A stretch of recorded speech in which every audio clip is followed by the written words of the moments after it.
यदि मेरा ये वीडियो आपको पसंद आए इसे लाइक करें, शेयर करें और मेरी वीडियो लगातार आपको मिलती रहे इसके लिए हमारे चैनल एस्ट्रॉन टेक्सविन को सब्सक्राइब करें और उसके बगल में बेल बटन है उसे भी दबाएं ताकि नोटिफिकेशन इस बारे में आपको मिलता रहे। एस्ट्रॉन टेक्सविन में आपका एक बार फिर से स्वागत है। इस म्यूचुअल फंड सीरीज का नाम म्यूचुअल फंड सही है क्या? मेरा नाम डीएम झा। कैलेंडर ईयर 2022 समाप्त होने को है, आज आखिरी दिन है उसका। इन बीते वर्षों में हमने कुछ पाया होगा, हमने कुछ खोया होगा, इसका एनालिसिस जरूरी है और इससे अधिक जरूरी है ये करना कि हमने जो पाया जो खोया इसको चेंज तो हम कर नहीं सकते। हम आने वाले वर्षों में, आने वाले न्यू ईयर में हम इसमें सुधार ला सकते हैं, परफॉर्मेंस और बेहतर ला सकते हैं। और इसी क्रम में आज हम बात करेंगे टॉप 3 ईएलएसएस म्यूचुअल फंड की। ईएलएसएस जैसा कि आप जानते हैं इक्विटी लिंक्ड सेविंग स्कीम। इस सेगमेंट में इन्वेस्ट करने से आपको इनकम टैक्स एक्ट 80C के अंतर्गत 1,50,000 रुपए तक डिडक्शंस मिलते हैं। और कुछ लोगों को जानकार का कहना है कि जितने एवेन्यूज 80C में है उसमें से ELSS is one of the best avenues where you get good return also and the deductions as well. तो चलिए हम बात करेंगे टॉप 3 ईएलएसएस म्यूचुअल फंड की, जो कि मेरे एनालिसिस के हिसाब से आने वाले वर्षों में कुछ न कुछ कमाल तो दिखाएंगे ही। फ्रेंड्स, मैं एक बात और रिपीट कर दूं कि कुछ लोग म्यूचुअल फंड को जादू बताते हैं और वो वादा करते हैं कि इस फंड में इन्वेस्ट करेंगे तो 2 साल में 3 गुना हो जाएगा, 4 साल में 5 गुना हो जाएगा, पता नहीं 6 महीने में आधा हो जाएगा। मैं इस तरह का कोई वादा नहीं करता। मैं केवल इंडिपेंडेंट एनालिसिस कर रहा हूं अपने परसेप्शंस के हिसाब से। तो चलिए अब बात करें टॉप 3 ईएलएसएस म्यूचुअल फंड्स की। ये बताने के पहले बता दूं कि सबसे पहले हमने 4 पैरामीटर के बेसिस पे हमने 5 ईएलएसएस फंड को शॉर्टलिस्ट किया है और वो पैरामीटर्स हैं 1 year return, 3 years SIP return, 5 years SIP return और 10 इयर्स एसआईपी रिटर्न। और इन 4 पैरामीटर पे हमने 5 म्यूचुअल फंड सबसे पहले शॉर्टलिस्ट किया है। उसमें से आईडीएफसी एक है, एचडीएफसी 2 है, तीसरा है पराग पारिक, चौथा है पीजीआईएम और 5वां है क्वांट म्यूचुअल फंड। ये जो हमने 5 म्यूचुअल फंड शॉर्टलिस्ट किए हैं इसमें कोई सीनियरिटी, कोई बेहतर, कोई खराब नहीं है। हमने केवल शॉर्टलिस्ट किया है डिपेंडिंग अपॉन आर 4 पैरामीटर्स। और इन 5 फंड्स को हम फिर 2 पैरामीटर्स पे एनालिसिस करेंगे और फिर देखेंगे कि इसमें से टॉप 3 फंड्स कौन हैं। और इस वीडियो के समाप्त होने तक हम इस पोजीशन में होंगे कि हम बता पाएंगे कि एसआईपी के लिए कौन से फंड ईएलएसएस में सबसे बेहतर हैं। उसके बाद टॉप 3 फंड्स कौन से हैं ये कहने के पोजीशन में हम होंगे। तो अब जो इन 5 ईएलएसएस फंड्स को एनालाइज करेंगे 2 पैरामीटर्स पे। पहला पैरामीटर्स है 1 year rolling return for last 10 years और दूसरा है 3 years rolling return for last 10 years. सबसे पहले हम बात करेंगे 1 year rolling return for last 10 years की। और इसमें हमने 7 पैरामीटर्स लिया हुआ है, that is average return, maximum return, minimum return, standard deviation, negative return कितना टाइम्स दिया, कितना परसेंट दिया, 10 to 20% रिटर्न कितने टाइम्स दिया और मोर देन 20% कितने टाइम्स दिया। यही क्रम हम 3 इयर्स के, ये 1 ईयर का दिखा रहा हूं मैं, यही क्रम हम 3 इयर्स के रोलिंग रिटर्न में भी यही 7 पैरामीटर्स लिए हैं। देखिए 1 year rolling return for last 10 years as on 31 और यू कैन से 30/12/2022 पूरे 1 साल के रोलिंग रिटर्न में पहला फंड है आईडीएफसी जिसका एवरेज है 20.10%, maximum it is 117.70%, minimum it is -37.33, standard deviation 25.82 और नेगेटिव रिटर्न इन वर्षों में उन्होंने 20.24% टाइम दिया है। 10 to 20% रिटर्न दिया है उन्होंने 16.80% टाइम्स और मोर देन 20% दिया है उन्होंने 42.11% टाइम। दूसरा फंड है पराग पारिक जिसमें कि एवरेज रिटर्न इनका 30.71 है, मैक्सिमम 89.32। यहां आप देखें कि आईडीएफसी का एवरेज कम है, पराग का अधिक है, लेकिन आईडीएफसी का मैक्सिमम रिटर्न जो दिया है इन्होंने वो अधिक है और पराग पारिक का कम है। Minimum return 0.06, standard deviation 19.58, negative return नहीं दिया है इन्होंने, 10 to 20% दिया है 21.81 टाइम्स में, और मोर देन 20% दिया है इन्होंने 62.35%। फ्रेंड्स, नेगेटिव रिटर्न 0 नहीं दिया है, इसके बारे में बात हम आगे करेंगे। नेक्स्ट फंड है एचडीएफसी। इनका average return 15.2%, maximum return 85.77, minimum return it is 38.91%, standard deviation 23.50, negative return इन्होंने दिया है 25.13% टाइम में, और मोर देन 20% दिया है इन्होंने 32.92% टाइम्स। और पांचवा फंड है PGIM.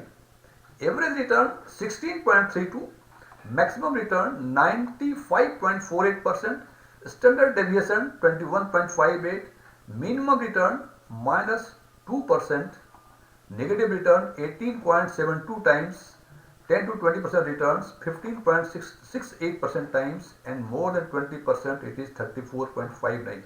Friends, on the basis of 1 year rolling return for last 10 years as on 30th December, or you can say as on 31st December 2022 के बेसिस पे ये हमारे डाटा है। Average return, maximum return, minimum return, standard deviation, negative returns का times 10 से 20% times कितने बार दिया है, और मोर देन 20% कितने दिया है। अब इसको यदि फर्दर एनालाइज करें तो हम देखते हैं, अच्छा एक और फंड है क्वांट, जिसका average 23.22, more than 20%, 43.39%, minimum return is -1.29 and so on. देखिए यहाँ मैक्सिमम रिटर्न जो इन्होंने दिया है 155.14%। फ्रेंड्स, ये देखें कि इनका maximum return 155 is highest among all these 5 funds. अब इसको यदि फर्दर एनालाइज करें तो हम देखते हैं, ये देखिए यहां हमने ब्लॉक्स को येलो और रेड में आइडेंटिफाई किया हुआ है, सेलेक्ट किया हुआ है।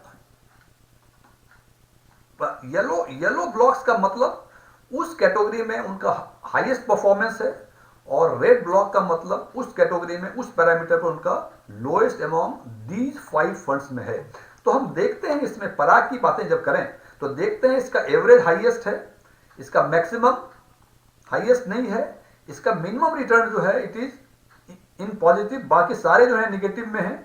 स्टैंडर्ड डेविएशन के बारे में इट इज सबसे कम है 19.58%, नेगेटिव रिटर्न 0 दिया है। और फ्रेंड्स बता दूं मैं एक चीज कि पराग फ्लेक्सी का जो नेगेटिव रिटर्न दिखा रहा है 0, ये बेसिकली इस फंड का टेन्योर जो है 5 साल से कम है। तो पिछले 4 सालों में इनका नेगेटिव रिटर्न नहीं आया, इसका मतलब यही। बाकी सारे फंड जो हैं, बाकी सारे fund it is more than 5 years, इसीलिए इनका रोलिंग रिटर्न में नेगेटिव जो मिनिमम रिटर्न है वो नेगेटिव में आए हैं और पराग के नहीं है। तो ये ध्यान रखना है कि पराग का डाटा जो है it is only for 3 to 5 years के बीच का है, 5 साल इसके पूरे नहीं हुए हैं। और 1 ईयर रोलिंग रिटर्न के बेसिस पे यदि हम अब शॉर्टलिस्ट करें टॉप 4 फंड्स की, तो that is the Parag Parikh, second one is PGIM, third is IDFC and fourth is Quant. मैं फिर रिपीट करूं, 1 year rolling return for last 10 years के बेसिस पे 5 फंड में से हमने जो 4 फंड शॉर्टलिस्ट किए वो है पराग, पीजीआईएम, आईडीएफसी और क्वांट। अब हम एनालाइज करेंगे उन 5 फंड्स का जो कि हमने 4 पैरामीटर्स के बेसिस पे किया था, on the basis of 3 years rolling return for last 10 years. और यहां जब हम देखते हैं तो हम देखते हैं कि पीजीआईएम एक पहला फंड है जिसका एवरेज रिटर्न 11.42% है, मोर देन 20% इट इज 12.47%, मिनिमम जो रिटर्न दिया है इन्होंने -7.3% दिया है, मैक्सिमम दिया है 23.55%, और निगेटिव जो रिटर्न दिया है इन्होंने 7% टाइम दिया है। दूसरा फंड है क्वांट, जिनका कि मिनिमम रिटर्न 2.18 है, means it is not negative, ये नेगेटिव इन्होंने कभी नहीं दिया है, इसलिए नेगेटिव परसेंटेज यहाँ 0 है। Average return is 9.9%, maximum is 21.90%, more than 20%, 7.66 times ही इन्होंने मोर देन 20% रिटर्न दिया है। और तीसरा फंड है IDFC, It is 14.8% their average return. Minimum return is minus 8.40%. Maximum is 32.37% और मोर देन 20% इन्होंने 30.78% टाइम में दिया है। और निगेटिव रिटर्न जो इन्होंने दिया हुआ है 8.40, ये 5.07 टाइम्स ही दिया है इन्होंने निगेटिव रिटर्न। और अगला फंड है SDFC, जिसका minimum return it is 11.55%, more than 20% is 15.29%, 10 to 20 times 20% में दिया है इन्होंने 40.59% टाइम्स और एवरेज रिटर्न इज 10.86%। और अब हम देखते हैं कि पांचवा फंड जो है ये है पराग फ्लेक्सी, जिसका एवरेज रिटर्न 23.5%, मैक्सिमम रिटर्न 25.19%, मोर देन 20% दिया है 100 टाइम्स। मतलब अभी तक पूरे टेन्योर में उन्होंने 20% से कम रिटर्न कभी नहीं दिया है। फ्रेंड्स, मैं फिर रिपीट कर दूं, पराग पारिक का जो फंड है ELSS का, उनका 5 साल पूरा नहीं हुआ है, इनका टेन्योर 3 साल से अधिक, 5 साल से कम है। तो इन बीच में इन्होंने 100% दिया है, मोर देन 20%। इसका मतलब ये ना समझ लें कि जिन्होंने 12%, जिन्होंने फॉर एग्जाम्पल IDFC ने 30.78% दिया है तो उससे ये फंड बहुत अच्छा है, ऐसी बात नहीं है। बिकॉज IDFC 10 साल से अधिक पुराना फंड है, जबकि पराग फ्लेक्सी अभी 5 साल से कम के फंड है। तो ये ध्यान रखना है while we analyse the situations. और जब इसकी बातें जब करते हैं तो हमने फिर यहाँ दिखाया आपको कि हमने 2 ब्लॉक्स को येलो और रेड में शो किया हुआ है। रेड येलो का मतलब उस कैटेगरी में, उस पैरामीटर में हाईएस्ट, और रेड का मतलब उस पैरामीटर में लोएस्ट। तो हम इसको एक बार जब देखते हैं तो हम देखते हैं कि सबसे अधिक रेड जो है वो आउट ऑफ 7 पैरामीटर्स, 4 पैरामीटर्स में इनका लोएस्ट परफॉर्मेंस है अमॉन्ग ऑल दिस 5, जबकि 2 पैरामीटर्स में दैट इज मिनिमम, मतलब एक इनका पॉजिटिव पॉइंट है कि 2.8 इन्होंने कभी नेगेटिव रिटर्न लास्ट 10 ईयर्स में नहीं दिया है। और चूंकि इन्होंने नेगेटिव रिटर्न कभी नहीं दिया है, ये नेगेटिव भी 0% आ रहा है। तो आउट ऑफ 7, 4 पैरामीटर्स में लोएस्ट, 2 पैरामीटर्स में हाईएस्ट, 1 पैरामीटर्स में एवरेज। जबकि पराग पारिक का देखते हैं आउट ऑफ 7 पैरामीटर्स, 4 पैरामीटर्स में highest, there is no lowest, बाकी का एवरेज। लेकिन आई अगेन रिपीट, इसकी टेन्योर जो है इस फंड का ये 5 साल से कम का है, ये ध्यान रखना है। और इस बेसिस पे यदि हम देखें IDFC में आउट ऑफ 7 पैरामीटर्स, 2 पैरामीटर्स में इनका हाईएस्ट है, 1 पैरामीटर्स में लोएस्ट है, अब बाकी 4 पैरामीटर्स में बीच का है। जबकि PGIM में कोई लोएस्ट नहीं है, हालांकि हाईएस्ट केवल एक ही पैरामीटर्स है। It is the return between 10 to 20% times. So keeping in view 3 years rolling return के बेसिस पे यदि हम एनालाइज करते हैं, हम लिस्ट करते हैं फंड्स को, it is Parag Parikh, PGIM, IDFC and SDFC, ये 3 ईयर रोलिंग रिटर्न के बेसिस पे है।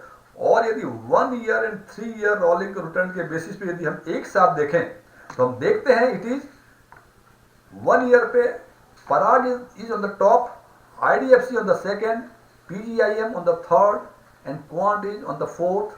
और on the basis of 3 year rolling return, Parag is on the top, IDFC is on the second, PGIM on the third and SDFC on the fourth।